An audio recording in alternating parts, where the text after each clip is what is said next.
বহুদিন ধরে জল্পনা প্রেম করেছেন রাশ্মিকা মান্দানা ও বিজয় দেবরাকোন্ডা। অবশেষে সেই জল্পনায় সিলমোহর দিলেন তারকা জুটি।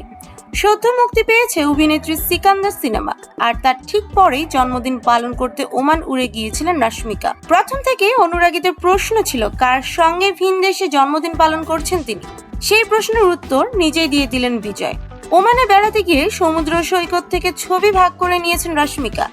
তার পরনে কালো রঙের ট্যাঙ্ক টপ প্রসাধনহীন রাশ্মিকার মুখ ছুঁয়ে গেছে সমুদ্রে বেয়ে ওঠা সূর্যের আলো। অনুরাগীরা আবার মুগ্ধ হয়েছেন তাকে দেখে।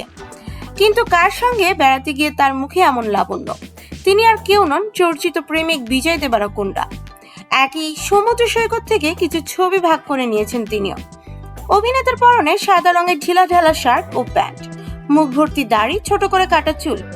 একেবারে অন্য বেশে দেখা গিয়েছে বিজয়কে। এতেই স্পষ্ট জীবনের বিশেষ দিনটা প্রেমিকের সঙ্গেই ভাগ করে নিয়েছেন রাশ্মিকা। অনুরাগীদের চোখে ধরা পড়েছে রাশ্মিকা বিজয়ের ছবির বেশ কিছু খুঁটিনাটি। তাই এবার প্রশ্ন, অন্যতম চর্চিত জুটি বিয়ের পিঁড়িতে কবে বসছেন?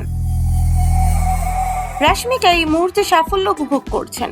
পুষ্পা 2, ছাওয়া, সিকান্দার প্রতিটি ছবিতেই নজর কেড়েছেন অভিনেত্রী। আগামী দিনও তার হাতে রয়েছে দ্য গার্লফ্রেন্ড, থামা, কুবেরার মতো ছবি। অন্যদিকে বিজয়ের ছবি কিংডম মুক্তি পাচ্ছে আগামী 30 মে। আগামীতে তাকে পুষ্পা 3 সিনেমাতেও দেখা যেতে পারে।